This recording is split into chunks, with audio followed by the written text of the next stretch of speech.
Look at this. I'm just waiting for the day I totally mess up the recording. And I'm just going to have to call you back and say, Jeff, I messed up the recording. And Chris will never talk to me again. Yeah. Look at this magic. Yeah, the podcast world is great. He's amazing, right. Jeff. He's just freaking amazing. All right. Are we ready to rock and roll? We are ready. Lizzo? Hold on. Oh my gosh. Yeah, everybody take a sip of water. Ooh, a little accent there. Water? Water. Okay. Are you good to go, Lizzo? Did you have the cigarette before? You good for an hour? Isn't he bad? It's because my laugh is a little asthmatic. Jeff, I've never smoked in my life. Oh, okay. I'm always envious of smokers. Well, not now, but I was when I was younger. Yeah. I mean, now it's really hard to be a smoker, but exactly. It's kind of a nice thing. You can share cigarettes, And, yeah. Right. Yeah. We won't put that in the podcast. Yeah, no. I mean, I used to buy cigarettes for my mom when I was 8 years old. So. Oh gosh. Oh God. Oh my goodness. All right. Ready, Lizzo? I am. Okay. 1, 2, 3. Let it roll. Hello, everyone. This is Chris and Lizzo. We are a brother-sister team. And on behalf of the Charcot-Marie Tooth Association, a.k.a. CMTA, we are coming at you, folks. Coming at you. Whoa. It gets louder each time. Coming at you from coast to coast. I am Chris's personal assistant, and I live in California. And Chris is in Vermont, but I can do all that from right here in California. Exactly. And this is another episode of our podcast name, what, Lizzo? CMT for me. CMT, the number 4, me. That's right, folks. CMT for me, a community-focused podcast dedicated to those with CMT, giving them a voice in the community to share their ideas, good or bad, and their stories, successes, challenges, and much, much more. Yeah, we have such a fantastic community, and talking about the community. So Laurel gave me a call. Laurel Richardson, she does all our community events. How's she doing? A little advertisement here or something to tell the community. All right. Okay, you ready? Ready. Okay. Rip. So the CMTA is calling all healthcare professionals to attend an incredible day of education at the CMTA Clinical Summit on April 21st. That's April 21st, 2023. Cool. Courses will be available in CMT surgery, physical therapy, occupational therapy, neurology, pulmonology, and so much more. So if you are a healthcare professional, register. And if you're a community member, encourage your healthcare team to attend the summit so they can best help you treat you and other patients with CMT. So continuing education credits are available, and registration is open at summit.cmtausa.org. Sounds like a fantastic opportunity. It does. It does. Those clinical summits are exceptional. So place it on your calendar, folks, April 21st. I think it's so, our Lizzo, first one. Is it? Yeah. Well, okay. Well, that's all right. Better late than never. So, Lizzo, let's get into the details. Quick question. Do you remember Stretch Armstrong?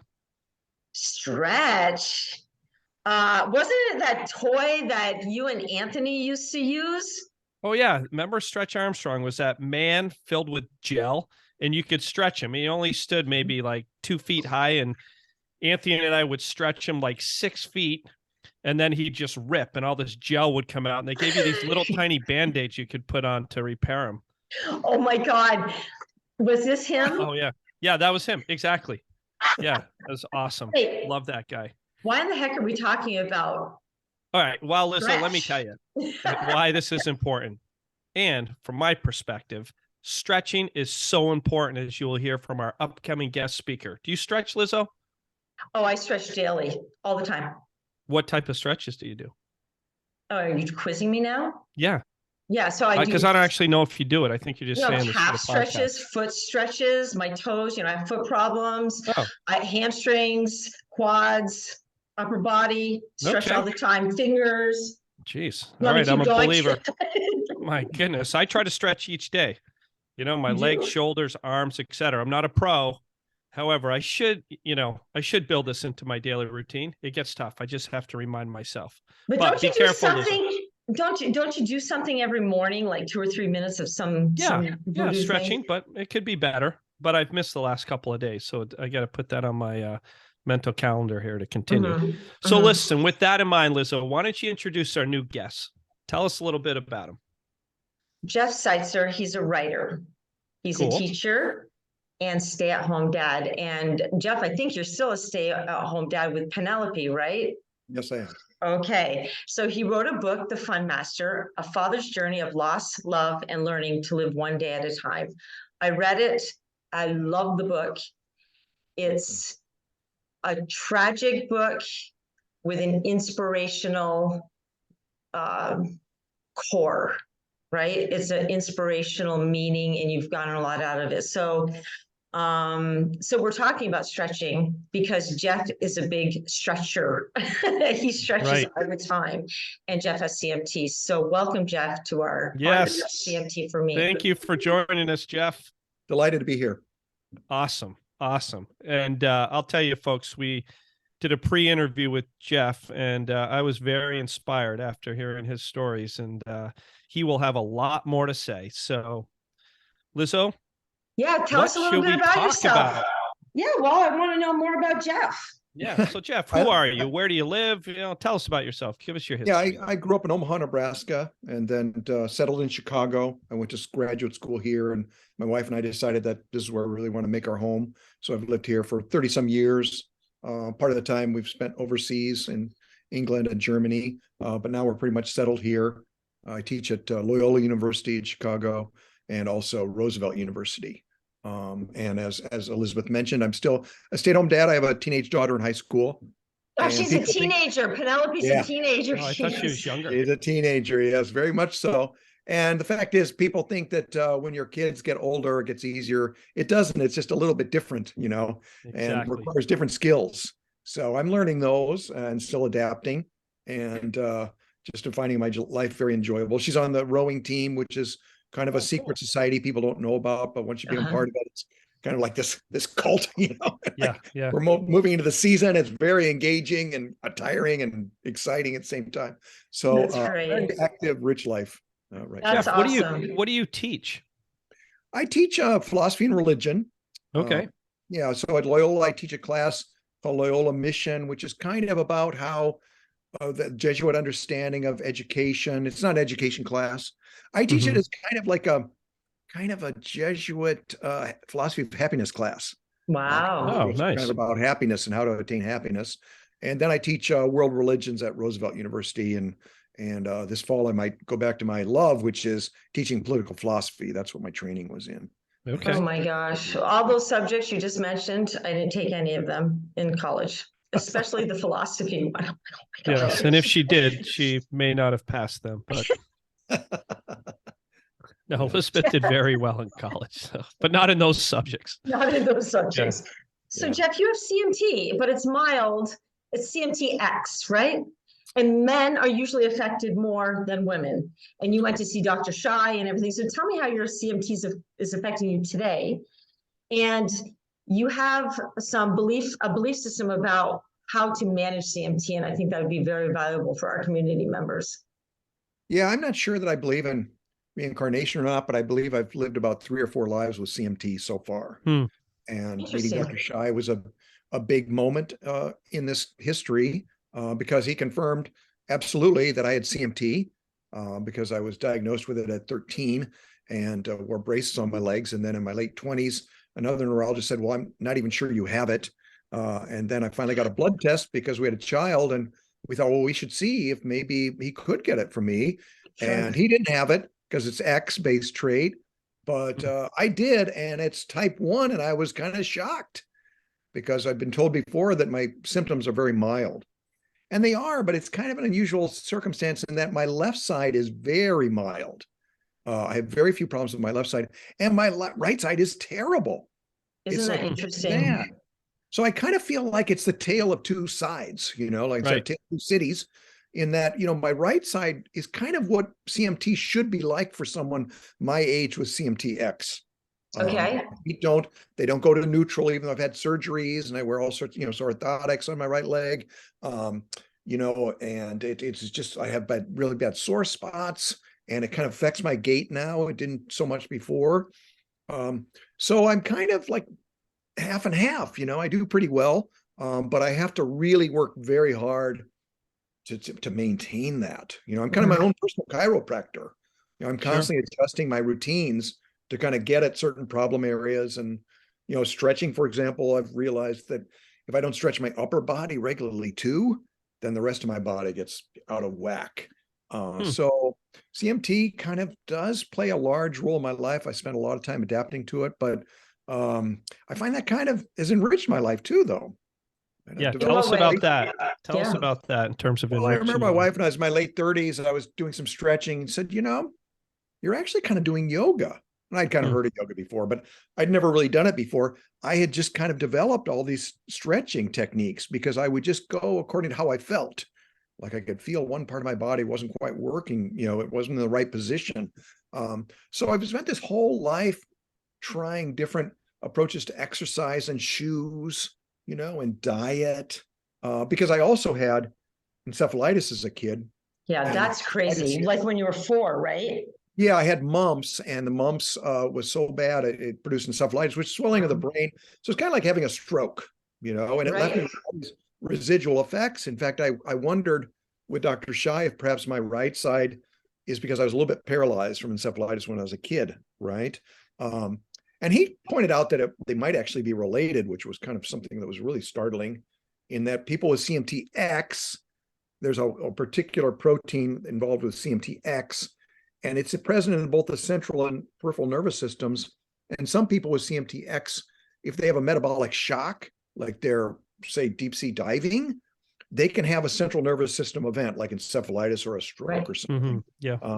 So anyway, as a kid, I had, after encephalitis, I was left like I had super hyperactive, like enormous amounts of energy. And so I'd have to dispel this energy in order to just kind of concentrate at all. I mean, as a kid, it's particularly hard because you're sitting in school. It's like prison, you have to sit there all day.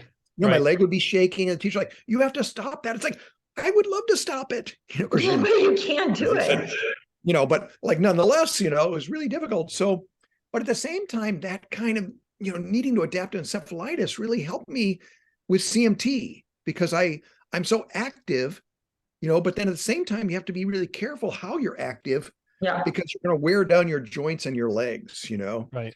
So I became much more scientific, not right away. I mean, I'm portraying this as though I was like some genius at like 8 or something. Figured it all out. You kind of I mean, it's just, you look back at it and you see that you're learning. It's kind of like in the movie The Karate Kid, where he's paint the fence, he's doing it over and over again. And then eventually he got the food, and it's instinctive. So this is all kind of happening like just, on the fly.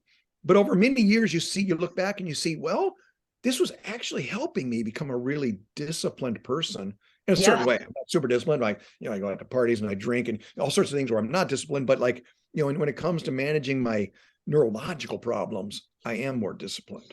Wow. But that's a great way of looking at it, right? That's an awesome perspective. Yeah. You don't know how many people with CMT would love to have your energy. Exactly. My son has 1A and he's exhausted all the time, and he takes medication just to stay awake. And I'm kind of envious of your energy. And I wonder if we could do a blood transfusion or something. Yeah, I know. My wife gets B12 shots every other week. And I said, well, I wish I could just give you, you just take a bite out of me, you'd be fine. Right. Because my B12 levels are always, well, now it's 64, they're twice the normal level. So when I was like 40, really young, it was just crazy. It was really hard. I'd have to exercise for a couple hours just to kind of sit down and study, Yeah. So Jeff, just go back to the, when were you wearing leg braces? Did you reference that was as a child when you were in school? Yeah. Well, my mom was watching. And how did that come about? Yeah. Yeah, she had her symptoms were much worse, and my grandfather's were much worse. So she was watching all of us, and there was no blood test then or anything like that. And so I was diagnosed with CMT, and she took me to an orthopedic guy. And as you know, I've learned this from my dealings with the medical profession, not a criticism of them at all, but, to a hammer, everything's a nail, right? And so everybody has a specialty. He's an orthopedic guy. He puts people in braces, So he immediately proposed that. And they were really terrible. Were they metal braces? Well, they're metal braces. I show up in junior high, the most Oh self-conscious. my God. Exactly the time. From Yep. one day to the next, here I am in junior high with these braces. They had like little they had little like pads on the bottom where you could see them. They had a joint that would squeak sometimes, And the irony is, I was super athletic and strong and energetic, but I'm looking at my mother and my grandfather. I'm like, oh my God, I don't want to become like them. I mean, Yeah, sure. I didn't wear these braces, I'd be in a wheelchair, right? But you didn't really need those braces at that time, did you? That's the thing. That's that what I was boggles my recalling. mind. Yeah, no, that's the terrible thing. I mean, I applied for the Peace Corps after college, and I put down I have Charcot-Marie tooth disease. They thought it was a dental disease, right? And I couldn't convince them that my teeth were fine. But it would have been a good thing if I had gone, because the braces probably would have broken, and I would have just had to go without them, And that's why when I was later, as at the University of Chicago, I had these plastic braces by then that were recommended by a shoe salesman. He was 19 years old. He said, they have better braces now. Maybe you should try. Why didn't I know? Why didn't my orthopedic guy tell me that? I mean, that's, so anyway, 27, they did a test and they said, well, I'm not even sure you have CMT, but you shouldn't certainly be wearing the braces. Oh my God. It was like, poor guy. I just about blew up. I wasn't angry, but I was just like, you mean I never should have been wearing these braces? Because like, it was really hard to wear them. I mean, psychologically. I would have been angry. I mean, also, I would have been angry. That's like a stigma. You have to deal with it. And you didn't even really need them at that point, right? Yeah, I didn't need them from the age of 13. It would probably been better not to have them, he said, and that was kind of like really hard to take. But it also illustrates that I'm kind of like about 15 years behind every wave. Like I have something now called the noodle. That's a fabulous thing. That would have been great if I had that, because it's not very obtrusive and it's great for your feet, Yeah. The noodle. Wait, what is the noodle? It's a brace called the noodle. I don't know why they call it. It is a brace, noodle. but I'm curious. Well, I could show you. I'm wearing it right now. Oh yeah, let's see. Yeah, I don't know why I'm wearing it. I don't really need it right now, but there it is right there. Well, you're pretty flexible. Oh yeah. Yeah, I know. I am super flexible. Yeah, Lizzo, you try to do that. Yeah. You're gonna fall over in her chair and lay it on the floor there. So you try to that's do my it. right leg that has a strap on it that this guy developed when I was at the CMT clinic, was in Detroit. That was really a great idea because my right leg kind of angles out more. But nonetheless, I'm saying like, that developed, long after I could have made use of it when I was younger, but nonetheless. How does your CMT affect your daily life now? It's generally fine. I mean, certain things make it really difficult, like travel, because I have so much footwear. Oh yeah, I hear you. You have a whole. Do you have a trunk full of shoes? Yeah, right. Different shoes and orthotics for every event, and you have to plan a lot. Like now we go on these regattas, and I'm like, okay, what am I going to bring with me to the site? And we have to change from time to time. I can't wear the noodle for a super long time. I don't think it's good for me, but then I have to have something else to change into. I do have to plan my exercise. I mean, I train a lot, and that's kind of hard to fit into your day. Like this week, I take my daughter to rowing practice like 4:30 in the morning, and I would come home and I'd start my day really early. But lately I've been crawling back into bed and sleeping, and that's great. But then it shortens my day. It's hard to fit exercise in. Right. Yeah, so I have to do a lot of planning over exercise, like, what I do on particular days. And you'd mentioned stretching, like I should stretch like a half hour every day. But on my swimming days, I tend to let it go because it's just so tedious to do, Time consuming. So it takes a lot of planning, and execution is kind of hard. But if I do that, then I do pretty well, I can. And I know you do a lot of cooking, Jeff. Does the CMT affect your ability to use a knife for cooking and cutting? I mean, with your hands. Yeah. Well, yeah, I actually got the bad Fingers. news from Dr. Shai about 2 years ago, where he said, well, with your type, the hands start to go, and it starts with the thumb, and the thumb is super important. Like, I'm a golfer, and I noticed my thumb was slipping a little bit. And I'm like, you got to be kidding me. But for most part, I'm able to do things really well. Like my hands work really well. Great. Of course, I started to work on them too, and it's like just more to do. Yeah.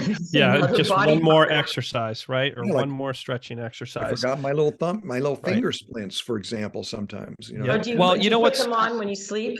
Well, it's more of these little things here, like the these things have my knuckles or, my fingers kind of Right. hyperextend. Uh-huh. And To these are help them fabulous. stop curling. Exactly. Let me see right. when you put it on what it looks like. Yeah. So he's putting this little finger brace Oh. on. Ah, Oh, drop them finger there. splints That's that the he just problem. dropped. They fit Oh, on there yeah. like that. Okay. Okay. Yeah. So that's it. That's a huge thing, but it's like Yeah. you have to remember it, and when to put it Right. on, and you go to parties and you're talking to someone. I was just in a meeting for this, and I noticed like I have my finger splints on, but like there it is. It's so much to keep track of, Yeah. Well, Jeff, you're so active. I mean, I even saw a picture. I think you're on a bicycle. Yeah. You just said you swim, you play golf, you stretch. I mean, you've got a really, busy day in life. Yeah. But it sounds like that has really helped you manage your CMT. It's incredible. Well, and we know now I teach philosophy of happiness, and we know now how important exercise is, for people's well-being.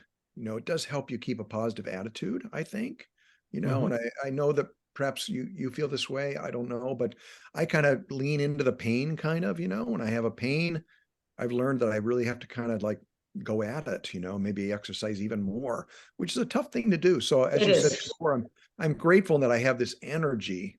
Sometimes I curse it, but it does help me, deal with possible depression. I could see how people can become very depressed. I mean, not being able to move well. Yeah, absolutely. Really difficult, But Jeff, your life has been pretty challenging. And you wrote about this in the book, and I loved your book, by the way. It's right here, The Fun Master. If you available, you can purchase that on Amazon. It's even Kindle version, right? Yep. I want you to talk about the book and why you wrote the book. Right. Yeah, and I think on that Jeff too cover, I'm curious just in terms of the title as well, how you came up with the title. But let's spend some time on that book and what drove you to write that, et cetera. So if you could explain that to our listeners. Well, when my wife was expecting, she's a librarian, and so she kind of reads everything. So she was fully informed about pregnancy, and she would share her findings with me at night, and I would kind of feign interest, because I would be reading philosophy or something. I think to myself, why would you be so worried about something as simple as parenting? And people have been doing it forever, right? But then our son is born with all these internal organ defects, serious ones. And I spent she stayed back at the maternity hospital because she was exhausted. And I went and spent the first day at the other hospital with him and was there for his first surgery. And right before his first surgery, we shared this kind of special moment, which is described in the book, where there's some kind of crazy, but I felt like he chose me to be his caregiver. And talk about a terrible HR choice, because I was kind of a special needs adult myself. Jeff, you're so much fun. And I thought the title might be you. And I'm like, really? But I don't think Fun Master. What a great dad. He's on the floor. He's like playing. He's like coming up games, water, like he's squirting water at everybody. I mean, he's a kid himself. Yeah. Well, it was true that I could throw myself into it, like I kind of loved just goofing around, and I think I was set up well to be his parent in a way, because managing CMT encephalitis, I'd really learned to balance a lot of different things. Like he had a lot of medical care and appointments and things like that, but we always squeezed in a lot of fun in there. And it turns out, full disclosure, I'm not the fun master, but you have to read the book to figure out who is. Right. But nonetheless, I was set up well for that. But at first it was a real challenge because I thought I had to control every moment of my day just to cope. Right. And I was also, kind of self-centered. Right. I wanted to continue my studies and, my friends and writing, scholarly books, etc. But then I kind of took over his care, and it was really hard at first. Right. Oh, it was hard. You were at the hospital all the time. His name is Ethan, by the way. His name is Ethan, right. But he had a kind of a wonderful quality. I mean, he had this kind of calmness, and he had a great sense of fun.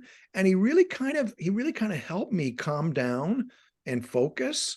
And then over time, like I felt like he was my teacher about life, because he naturally lived in the moment. And this is what you learn about kids like who have like major health challenges, and people with CMT, or perhaps this way can be described this way as well, that they don't have time for self-pity, right? I mean, they want to live their lives fully. I remember once I got on the elevator at the hospital when I was a volunteer, and there were these two little girls. They're like 10 years old, and they're, just hospital gowns on, and their heads were shaven, and they'd had like, these big zipper scars on their heads, and with like that kind of brownish stuff they put on there for antiseptic or whatever. And they were chatting away and giggling and just having the greatest time. And I thought, they are not going to let life get away from them. And I had these experiences over and over and over again at the hospital. And I thought, this is really inspiring.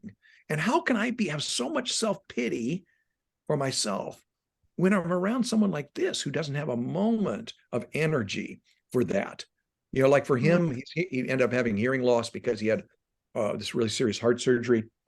And he just kind of saw his hearing loss as kind of like more of a practical problem. Like he didn't feel like he was inferior because of it, but it just required him to adapt a little bit. And he actually made it, it was kind of interesting watching him because he had an enormous ability to connect with people. And I think his hearing loss kind of helped him with that, because we would sit and talk about it. Like he would ask me, well, why is this guy saying that with that sort of expression? And I would kind of explain it to him so he could kind of understand what people were saying to him and gauge the situation and how to respond. And so he kind of turned a frown upside down. All of the things that he had, challenges he had, were opportunities. And Jeff, he had so many challenges, and as parents, and I know what it's like to be not at this level, but to be at doctor's offices all the time. But he had to have his esophagus stretched, and then if he had a cold, and he was these aren't just small challenges; they were huge, life-threatening challenges. His whole major, right? Yeah, his whole time he was alive, right? Yeah, I mean, he got quite, into it midway through his life, his short life, like 10 years. He was starting to come through a lot of that, and that was really great. He was really thriving. And that's the period that I started to kind of assimilate a lot of these lessons I'd learned, and I really became aware of how kind of much wiser he was than me. So what did you learn? It's a great reference that you said he was a teacher, right? You felt like he was your teacher. Well, I think if you really pay attention to kids, I think they're all this way to a degree, right? Because they bring things out, they make you aware of things about yourself that you need to change, and, he really helped me with that a lot, and I even realized that lately, like I show love through problem solving, like I try to help people. And so if my kids had a problem or a challenge, I would try and change it. Whereas lots of times, like my daughter's a teenager now, she just wants you to kind of listen, and that required me to change my outlook entirely, and so I'm kind of grateful for that. Yeah, I think it's fantastic. And Jeff, so tell us just the backstory of the reason in terms of why you wrote this book and what. Yeah, well, it's kind of like it's kind of hard to believe in a way, but Ethan was swimming with me in Lake Michigan and he drowned. Right. We got cast into this area of extreme turbulence, which I understand a lot better now that I'm working on water safety, the cause of water safety. But we were overwhelmed very quickly. And before I knew it, we were sinking together, and I'm desperately trying to get him to the surface, looking up at this disk of light on the surface and trying to get there. And my arms and legs give out. And I look down at him, his beautiful hair in the water, and the sun was coming in through his hair. And I thought we were going to die together. I was certain we were going to die together. And my last thought before blacking out was, I won't be able to tell his story. And this was kind of, an odd thought, perhaps, your last thought before you die, particularly since I was not planning to tell his story. I mean, I had all these notes because my mother-in-law thought my stories were funny about my misadventures and that one day I might publish them, but he didn't really like to be the center of attention. Like as he described it, he said, some people need to be the main character, but not me. Right. And so he was about connection, not like dominance or like, being better than other people.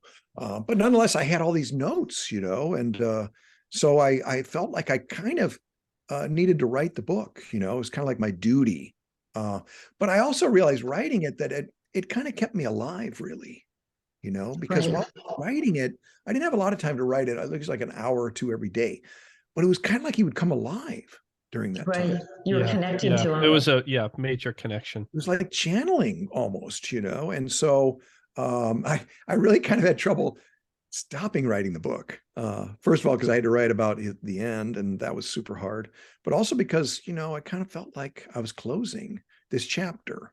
So it kind of helped me through the worst stages of grief, but at the same time, it felt like it helped crystallize in my mind what it was he taught me, and I came to believe that, like, we have something to learn from everyone you encounter. And writing is different than thinking. Like, you think about something's like, oh, I got this all down, I know what it all means, but you don't. When you start to write it, it really forces you to, like, examine different circumstances and figure it out. And I feel like really helped me figure out, what he meant to me, and what I learned from him, and how I can kind of make him still in the world by being different myself. If I can be more like him, which is a challenge for me because I was a lot different than him. Like, I came through these negative experiences as a kid, and it produced a negativity in me, and I struggle against that. But you also had a lot of behavioral changes, right? Or just like you would get angry quickly, and that was kind of a change since you were sick at 4, right?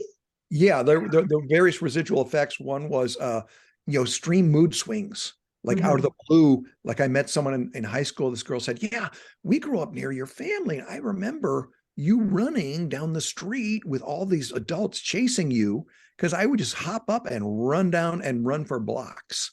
And people are chasing me because you would just have you'd have these shifts, My wife would notice it when I was older, when we were married. It's like something just comes over you and you're different, your eyes are different. It's like the waves kind of go out of sync. And it was really a major problem, and handling anger, you would just, it swell up, which I know now, because my wife's going through menopause, it happens to women, it just surges up and then it kind of goes away. Right. But like you're worried about something happening, and here you are taking care of a little kid, right, who has his own kind of challenges, serious challenges. Like, you're worried about, well, am I really up for this, But I think taking care of him helped me kind of figure that out somehow. I really haven't had any problems like that for a long time, Yeah.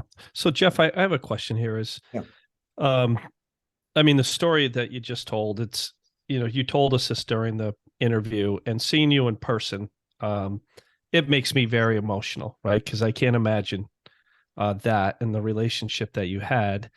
And, I would imagine that there was a period of time after that tragedy that it was really, really challenging to the point where you could start writing.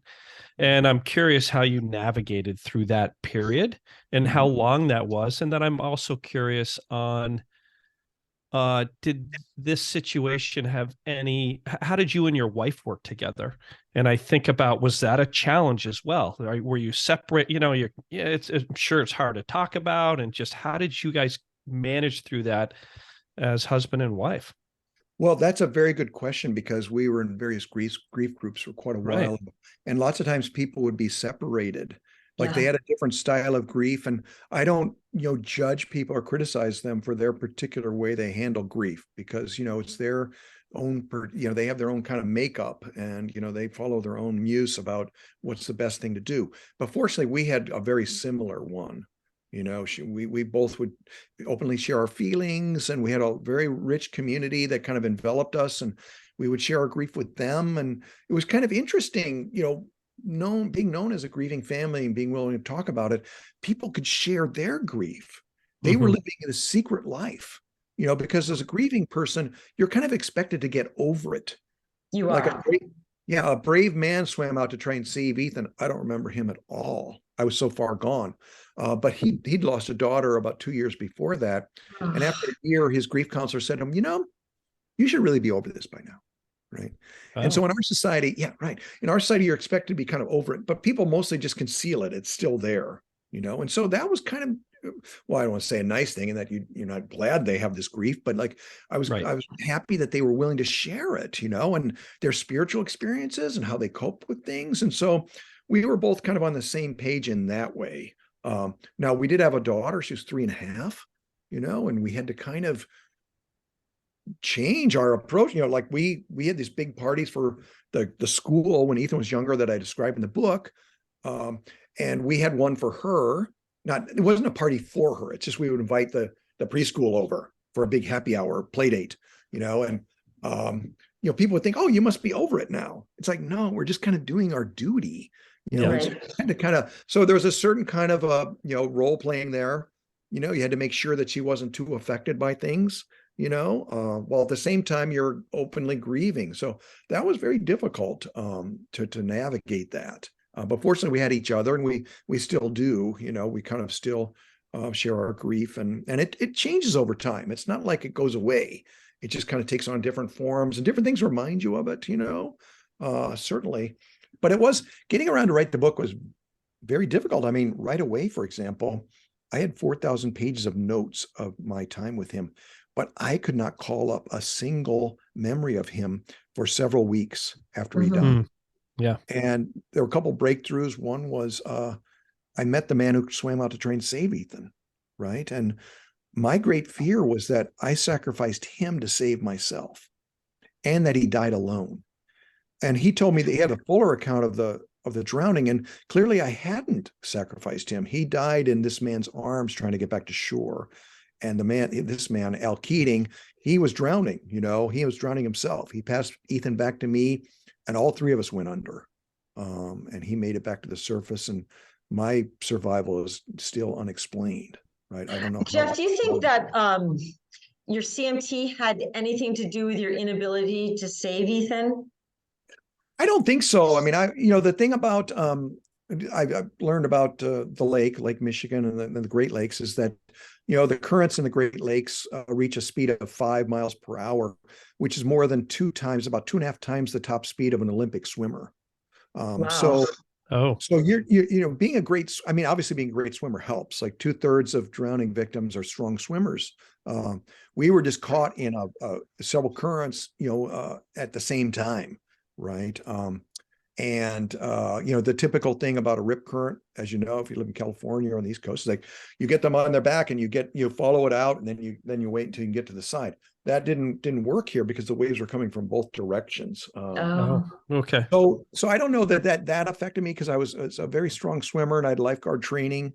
But I think we were caught in overwhelming circumstances. In fact, someone came during the rescue attempt, the whole line of people, firemen, et cetera, in the water. They had life vests on, they had a line, and the waves were so strong, they knocked this young man off, a big guy, super strong, fully trained, off his line, and he almost drowned.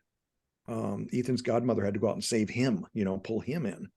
So I don't know that affected me so much. The man who tried to save him was an enormous, strong guy.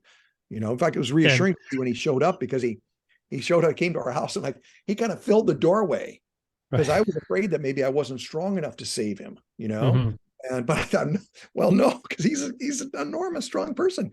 And that was a long time, that was 12 years ago. So I was even stronger then, but nonetheless, I'm not sure that it did affect me. Okay. Yeah. So Jeff, I'm sorry, Chris, I just have a question on that. Yeah. Do you want to ask? Go ahead. No, go ahead. I just was wondering. This is the Lizzo podcast, by the way, folks. No, it isn't. Go ahead. No, go ahead. That's good. You go. Nope. Okay. I have my question in reserve. Okay. Do you have any guilt about that whole day? And Yes. if you do, how do you deal with it? Well, we have a lot of guilt in that we weren't even going to go swimming that day. I know that. Yeah, we were, he was sunburned, and we were going to do something else, and people arrived. And it's kind of like a Greek tragedy, actually. That's kind of the way it's conceived, in that, we have kind of fatal flaws that end up being our undoing. And it's not a bad thing. We value connection. So when people are there, it's hard for us to turn away. They wanted to go swimming, and Ethan was begging. Yeah. And we were kind of my wife and I didn't have time to talk about safety precautions, and life vests and things like that. So we are guilty about that. We were off our game. Because we were generally careful parents. We weren't helicopter parents, but I was always very careful about their safety. And we just hadn't had a chance to take account of that. Now, the fact is, this part of the lake is particularly dangerous. Lake Michigan is the most dangerous of the Great Lakes in terms of currents, et cetera. So we weren't super well informed, which we're also a little bit guilty about. We've lived along the lake over 100 years combined. My wife grew up on the lake. We spent countless hours there. but the circumstances in this one part of the lake or they aren't generally known, and Yeah. so we're guilty about that. I mean, my wife, for example, we arrived at this cottage, and 2 days before we arrived, friends stayed in that cottage the week before, and they said, there's a lot of mosquitoes here. So my wife, the librarian, looks up this great mosquito stuff that's completely environmentally friendly that you can just put on the ground. It takes care of like mosquitoes, right? Yeah. That was delivered to the cottage when we arrived, and there it is. I mean, we're super informed about all sorts of things. She is, but nonetheless, we weren't that day. But you're usually not punished so terribly. It's like No. people were all around us. I read a drowning account today, a friend of mine, and people were where these two girls drowned.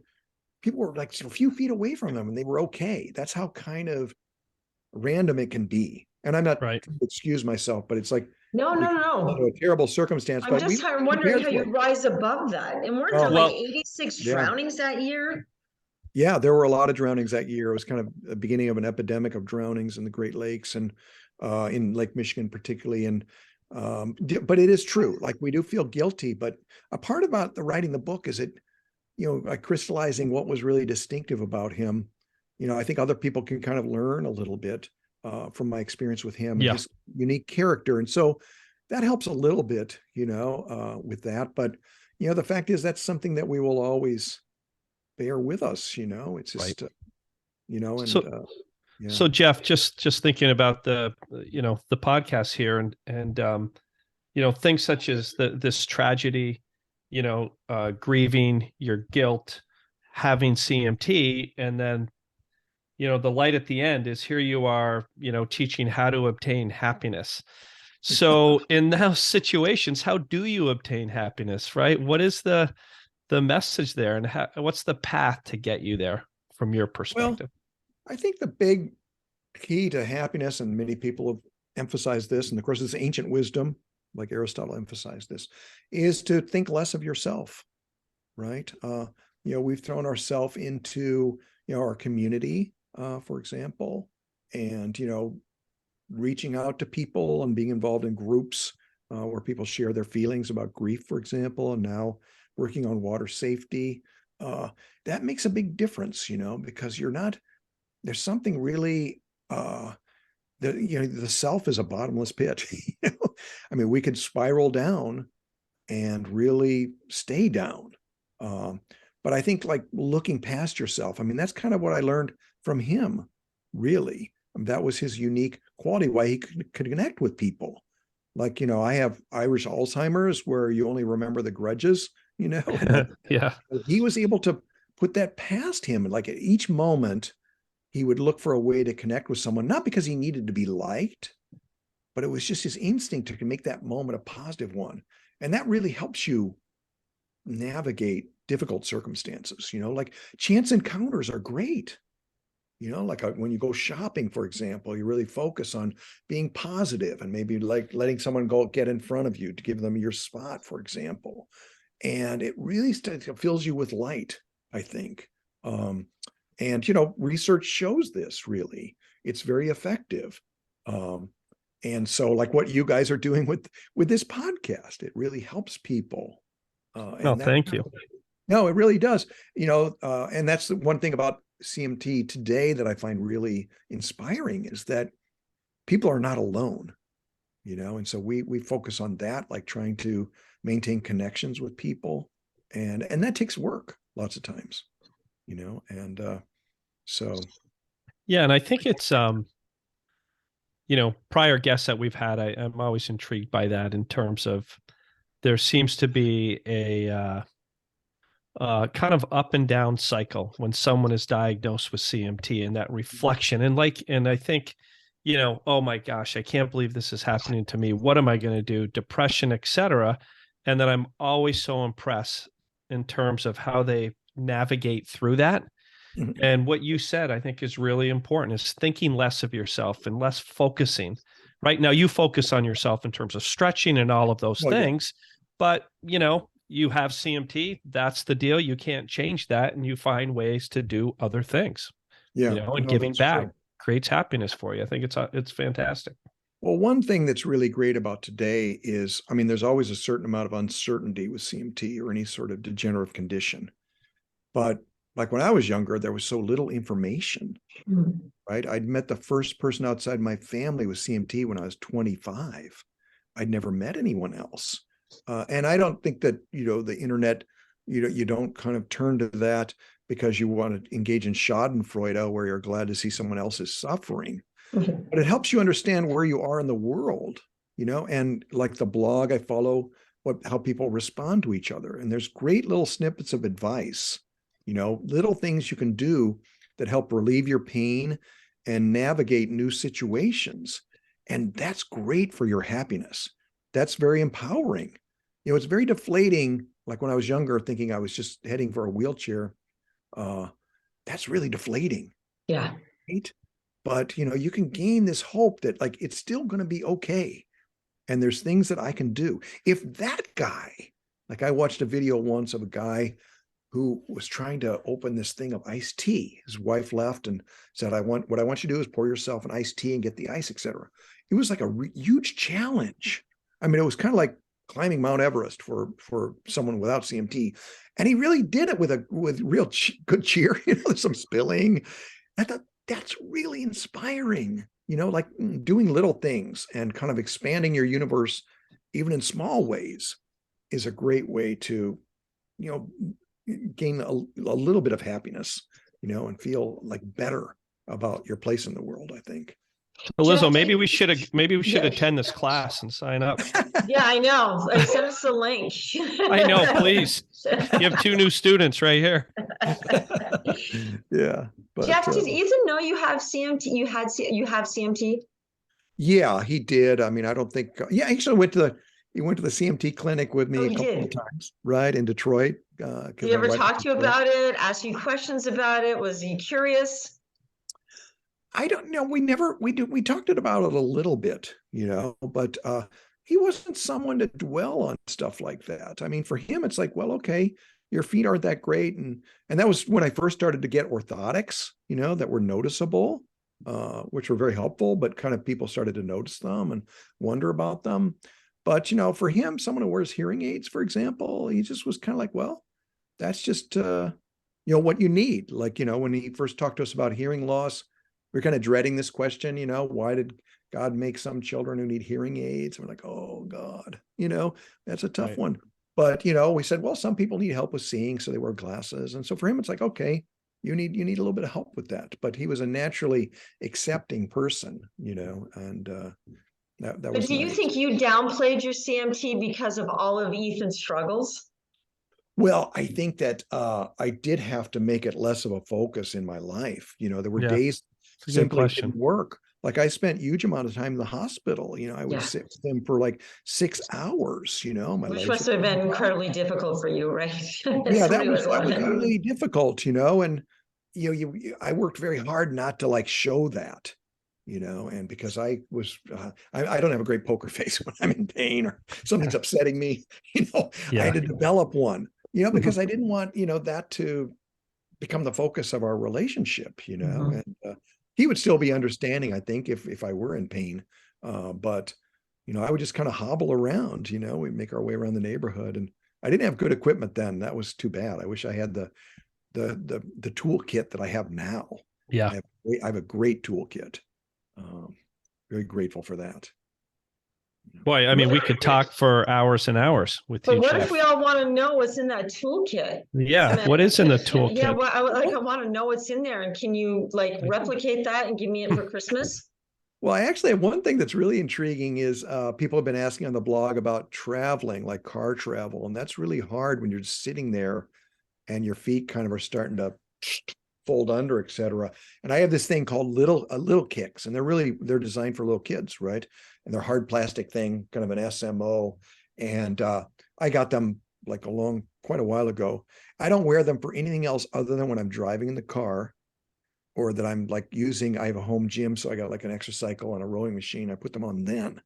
And it's really great for these purposes. I can't walk in them at all. They're terrible for me in terms of walking, right? But if I'm taking a long walk, I've got my noodle, right? Yeah. And then I've got these, and then I have what I call my flats, which are in the shoe orthotics.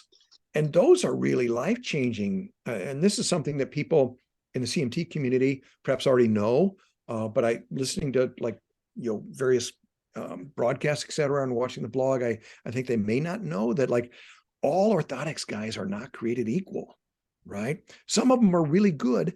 And the people that are affiliated with the CMT Centers of Excellence, they know CMT. Mhm. I had a physical therapist after my first surgery said, well, you're trying to build your calves up. Just, when you're thinking about, you have a spare moment, go over to a set of stairs and, put the ball of your foot on the edge of the stair and just drop down and do some heel raises. You gotta be kidding me.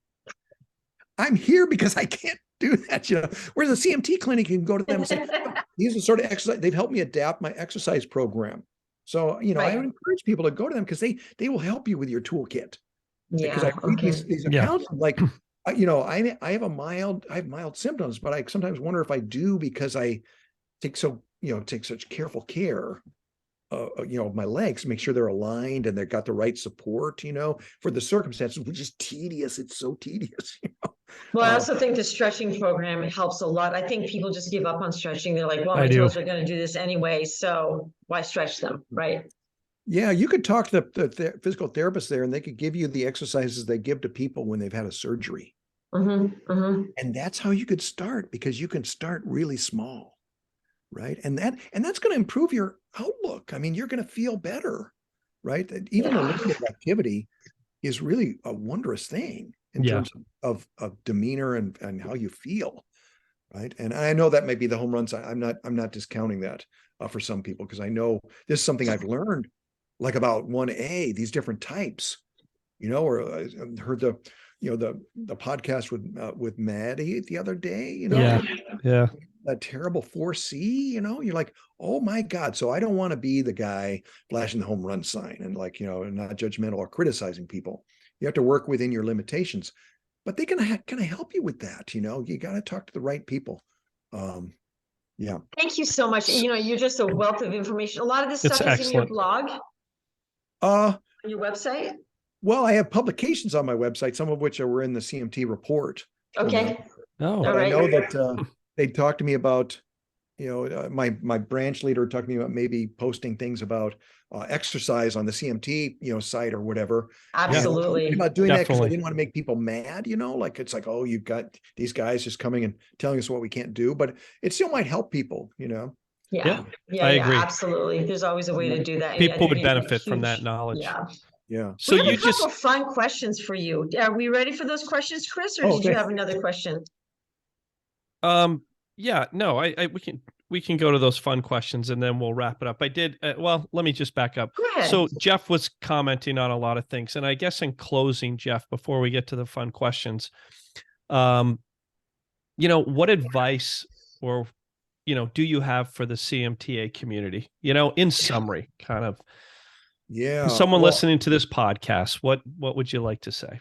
Well, I would say get on the blogs, right, and follow those, because they're oftentimes, fun. Like people will post really fun things, and the questions people ask might be really relevant for you. I know as a teacher, I tell my students, like, when you ask a question, you're doing other people a favor, because they may be too shy to ask the question. They may feel like it's stupid to ask the question, or they may not be able to formulate it properly. But there's people out there that will really help you with your own problems, I think, and have great ideas. And then also, work within your limitations to be just a little bit more active, because it does do a lot for your attitude. And then over time, you might find that you can really do a little bit more, right? Yeah. Just find yourself, because I know that they have enormous challenges. I mean, it's really overwhelming sometimes. Well, that's fantastic. And thank you so much for that insight. I am looking at something here. Lizzo loves these fun questions, and I'm actually laughing myself here, but I will let her ask the first No, one. go ahead. You ask it. You ask No, I it. think it's so creative. You got it. It's awesome. Go ahead, Lizzo. Would you prefer to walk around with broccoli for your arms or a salad for your head? Wow. I don't even know how you come up with that. That's good. I think I would say salad for my head, because I would be eating a little bit of it at the time, because I really love salad. Okay, Wouldn't good. have to stop the Okay. drip lamps then. Yeah. Right. All right. And if you could be a tree, what tree would you be?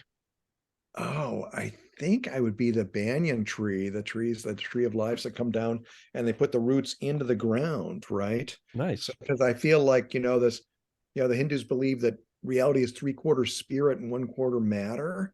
And I think there is this kind of, this is not an evangelical thing, but like, there's a kind of a spiritual dimension to life. And I think the tree kind of symbolizes that, that the roots come down from the sky and go into the ground and then Nice. connect everything up. So yeah. That's cool. That's Sweet. great. Awesome. Awesome. Well, Lizzo, I could those are just like looking at him fantastic. like a salad head. No, well, I just these type of fun questions, I'm going to tell you, will come out in every episode now. I like it. I really like it. So, Lizzo, as we are running out of time here, if someone wants to follow us on social media, where do they go, sis?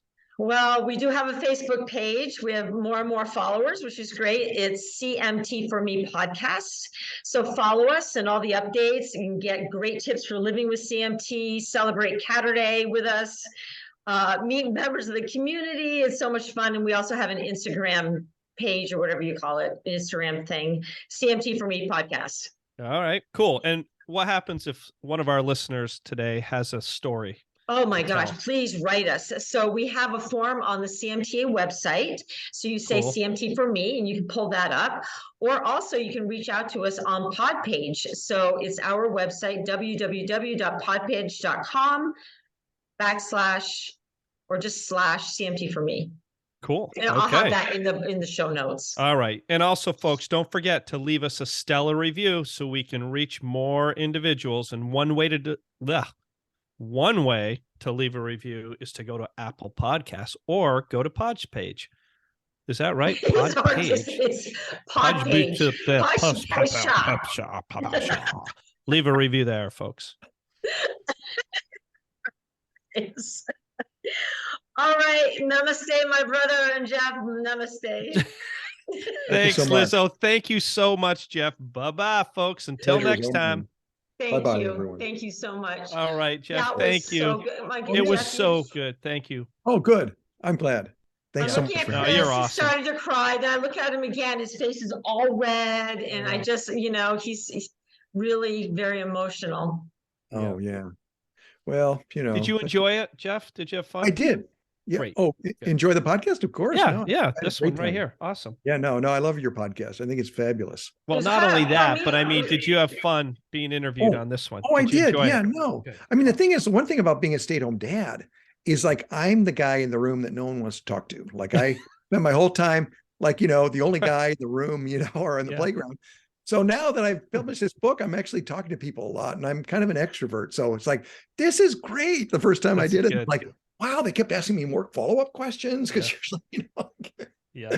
No, fantastic. I thought it was really so much fun. No, and you're funny and your writing comes across very well and so funny. I mean, very heartfelt. Yeah. You know how to tell a story. And I just love do you still have your cat, by the way? Oh, well, no, he's passed away, but we have two other cats and one of them is kind of like also super character in the neighborhood. Yeah. Just there was a lady that took their cat and the cat, she didn't want to give it back. I mean, all these stories. Oh, gosh. Yeah, it's funny that chapter, like I had real struggles with the press. Like they thought, well, you imagine yourself a quipster, but your quips don't really land, And so the copy editor said, why not at the end of every joke you're trying to say, put boom, right? It's like Henny Youngman.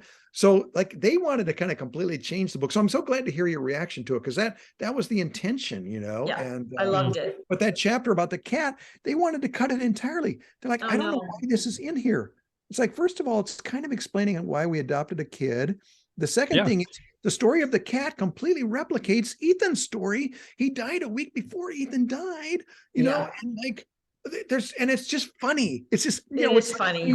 Slice of life thing that gives you a sense of what our community was like, and where we sat within this community. And like, they thought, well, no, I would just eliminate this chapter. It's like they wanted the book to be like 12 pages.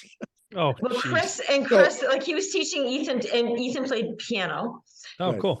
And also he was teaching him golf, but there were old ladies there, like giving him a hard time, telling him you have to learn your lessons, young man, and all this stuff. I'm just like, if your anger didn't come out at that point, I don't know Yeah. when it would. Right. Yeah.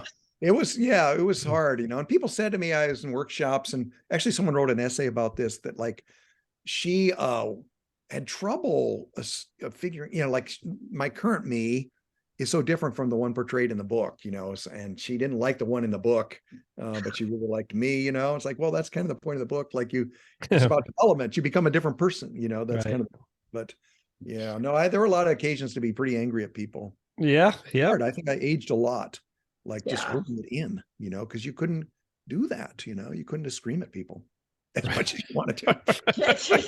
Well, Right? keep